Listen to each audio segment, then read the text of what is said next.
Episode 11, The Alliance of Hope. Part 1, The Grey Angel's Call. Gabriel stood atop the ruins of the Temple of Last Light, his gray wings spread wide against the diseased sky. He was neither the pure angel he had been nor the corrupted thing he'd almost become. He was something new, a bridge between absolutes. I know you're out there, survivors, fighters, those who still dare to hope. I was Gabriel the Archangel. I fell. I burned. But I returned. And if I can return, so can this world. His voice carried on his gray wings, reaching into hidden places even the Dark Lord's spies couldn't penetrate. It found the underground settlements, the mountain caves, the desperate huddles of humanity. In Haven, General Aldrich heard it and stood for the first time in months. That's impossible. Nothing's impossible anymore. The butterflies proved that. Within days, survivors began to emerge. Not the broken, surrendering masses the Dark Lord was used to, but fighters. People who had seen the butterfly burns on their tormentors, who had witnessed demons flee from tiny white wings, who had heard that Gabriel himself had escaped hell. Hope returns. The light reborn. Part 2, The Unexpected Alliance. But humans weren't the only ones who heard Gabriel's call. From the skies descended angels, not the corrupted ones who served the Dark Lord, but those who had hidden in the spaces between realms, ashamed of their abandonment of humanity. They were led by Sariel, one of the few uncorrupted angels remaining, still bearing scars from witnessing the fall. Brother, your wings are gray, yes. I am the twilight between day and night. And you, we are shamed. We abandoned humanity for cosmic principles. But seeing you, seeing what you've become, perhaps redemption is possible even for cowards. 500 angels knelt before Gabriel. Not the thousands they'd once been, but 500 pure warriors of light. From the mountains came an even more unexpected sight, dwarves. Not many, perhaps 300, but they were the survivors who'd escaped the molten armor torture, led by Thrain's nephew, Thorin, who'd been away trading when his people fell. We heard about the butterfly on the boy's sword. David, wasn't it? Brave lad. Stupid, but brave. Very dwarvish. He spat tobacco juice that hissed on the corrupted ground. We're done hiding. Time to make the Dark Lord bleed. Even more surprising were the elves, a handful who'd survived their queen's death, led by Captain Silverleaf, who'd somehow lived despite the arrow through his lung. We failed before because we fought separately. This time, we stand together or fall together. Part 3, The War Council. In the restored Great Hall of the Temple, rebuilt with desperate hope and borrowed time, the War Council convened. Gabriel stood at its head, his gray wings casting strange shadows. The Dark Lord has 10,000 demons, probably more. We have maybe 3,000 total. Humans, angels, dwarves, elves combined. Numbers aren't everything. One dwarf is worth 10 demons. Pride isn't a strategy. We need something more. Gabriel raised his hand for silence. We have something more. The Dark Lord can be hurt now. The butterflies proved that. He's not invincible, not absolute. For the first time in 7 years, he can feel pain. But can he die? Everything that can be hurt can die. We just need to hurt him enough. They planned through the night. Not for a defensive battle. They'd tried that and failed. This would be an assault on the Cathedral of Evil itself, striking at the heart of the Dark Lord's power. It's suicide. Yes, but it's glorious suicide. And sometimes, that's enough to change the world. Part 4, The March to Darkness. 3 days later, the last alliance marched. 3,000 souls against the darkness, their blessed weapons gleaming with desperate light. Gabriel and the angels flew above, their wings, white and gray, creating patterns in the diseased sky. The dwarves sang war songs that hadn't been heard in 7 years. The elves moved in perfect silence, deadly grace incarnate. The humans just marched. Farmers with blessed pitchforks. Smiths with sanctified hammers. Children, too many children, with whatever weapons they could carry. They marched because marching was better than kneeling. The Dark Lord watched from his throne, the butterfly burns on his body pulsing with each beat of his ancient heart. They come to die. Yes, but they come. After everything, they still come. There's something magnificent about such stupid courage. I'll enjoy crushing it. He raised his hand, and his armies mobilized. Not just 10,000 demons now, but 15,000. Plus the corrupted humans, the child soldiers of the Pied Piper, the soul hunters of the Tooth Fairy. 20,000 creatures of darkness against 3,000 sparks of hope. Part 5. The First Clash, Humanity's Fury. The armies met on the blasted plains before the Cathedral of Evil. Gabriel had expected the demons to charge, but instead, the Dark Lord himself walked onto the battlefield alone. I offer one chance. Kneel now, and your deaths will be swift. Fight, and I'll make what happened to Commander Marcus look like mercy. Gabriel flew forward, hovering before the Dark Lord. I have a counteroffer. Leave this realm. Return to whatever hell spawned you. Take your demons and go. The Dark Lord laughed, but it was different from before. There was an edge to it. You've grown bold, Gabriel. Hell didn't break you enough. Hell broke me perfectly. It broke me into something you can't understand, something balanced. I'm not your opposite anymore. I'm your alternative. Then die as something new. The Dark Lord struck first, his weapon of crystallized despair meeting Gabriel's gray sword. The impact shattered reality for 100 feet in every direction. Then the armies crashed together. The first phase of the battle belonged to humanity and their allies. 7 years of suffering had forged them into something harder than steel. They fought with the fury of the condemned, the strength of those with nothing left to lose. For the children you murdered. He screamed with each strike. Magic is will, and our will is absolute. Elena the witch countered demon magic with her own, turning their curses back on them. Thorin and his dwarves held the center, their axes singing death songs. When demons tried to overwhelm them with numbers, the dwarves just laughed and fought harder. The angels, led by Sariel, struck from above, their holy fire burning demon flesh to ash. For one glorious hour, it looked like hope might win. Part 6. The Dark Lord Bleeds. In the center of the battle, Gabriel and the Dark Lord dueled with the fury of opposing concepts. Each strike created shockwaves. Each parry rewrote local reality. Then Gabriel did something unexpected. Instead of striking with his sword, he grabbed the Dark Lord's wrist and channeled his gray fire directly into his enemy's form. Impossible. The Dark Lord screamed, a sound that killed 100 combatants instantly. Black blood, ichor of ancient evil, splattered the ground. That word again.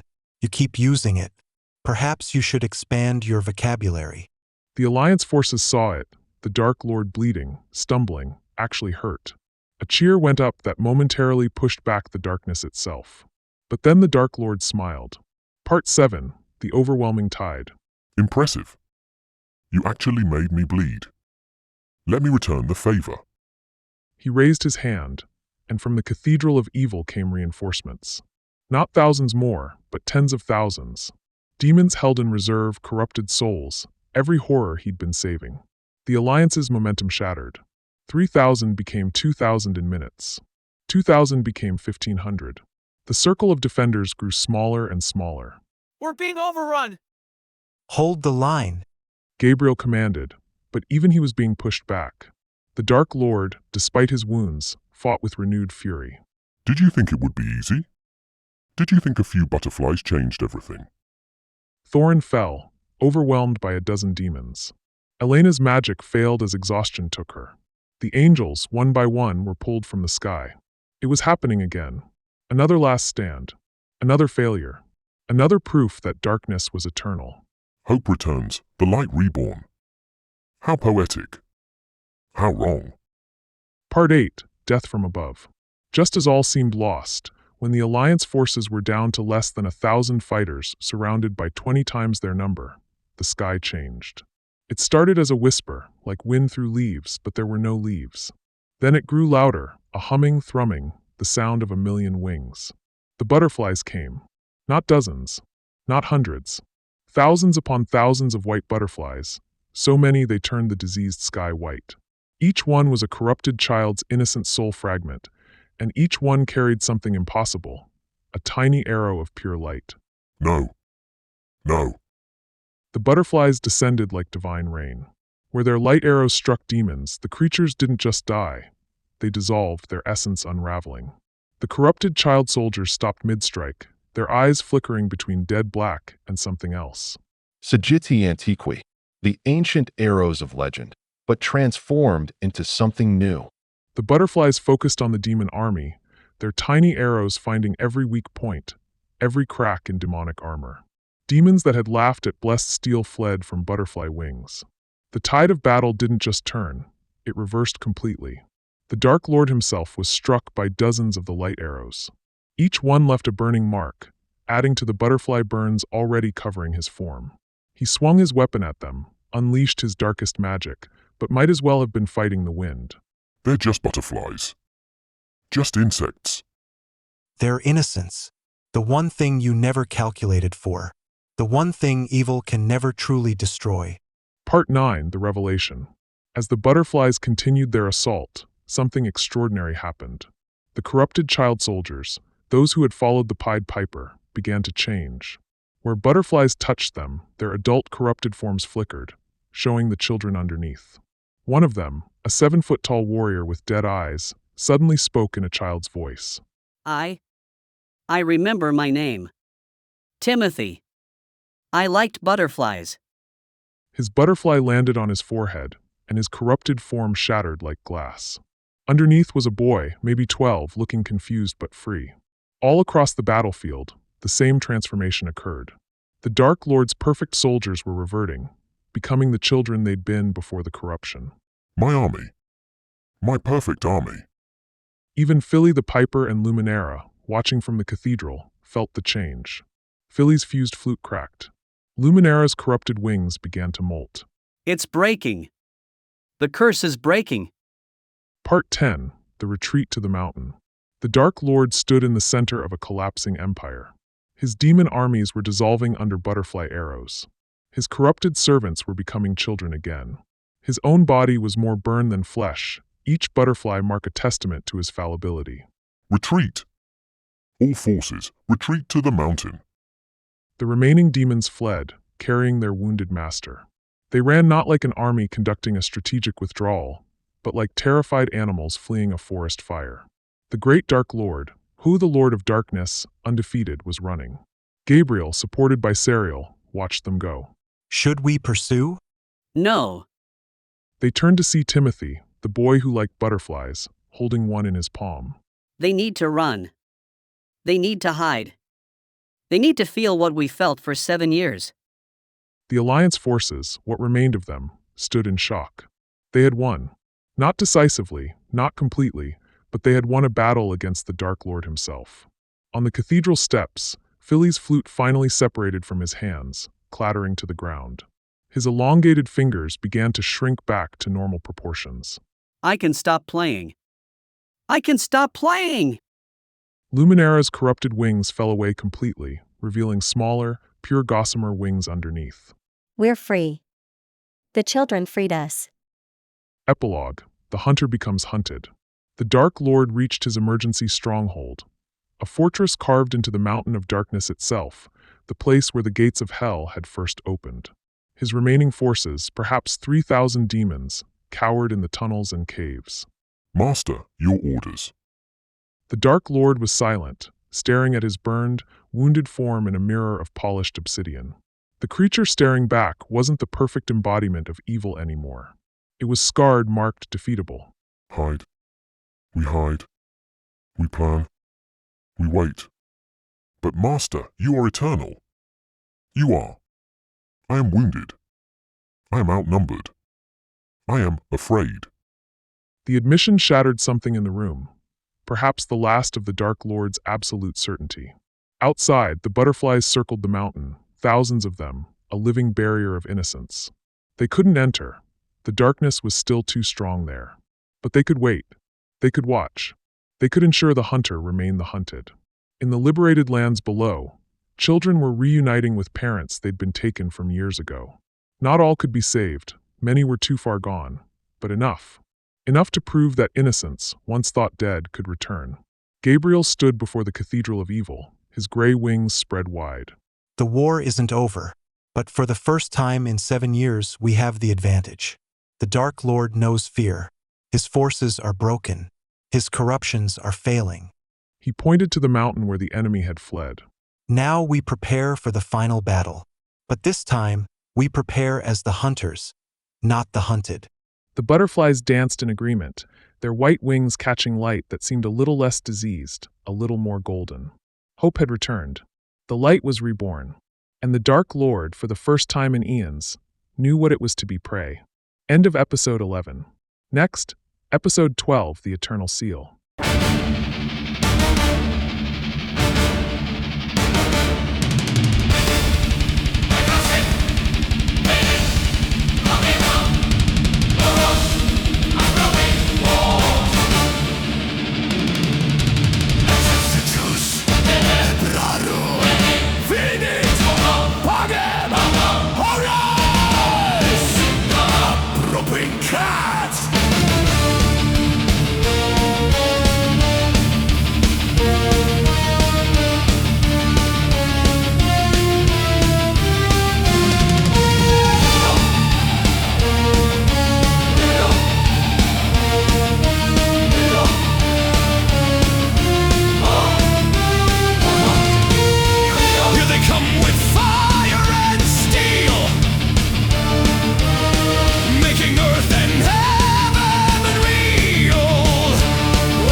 a bit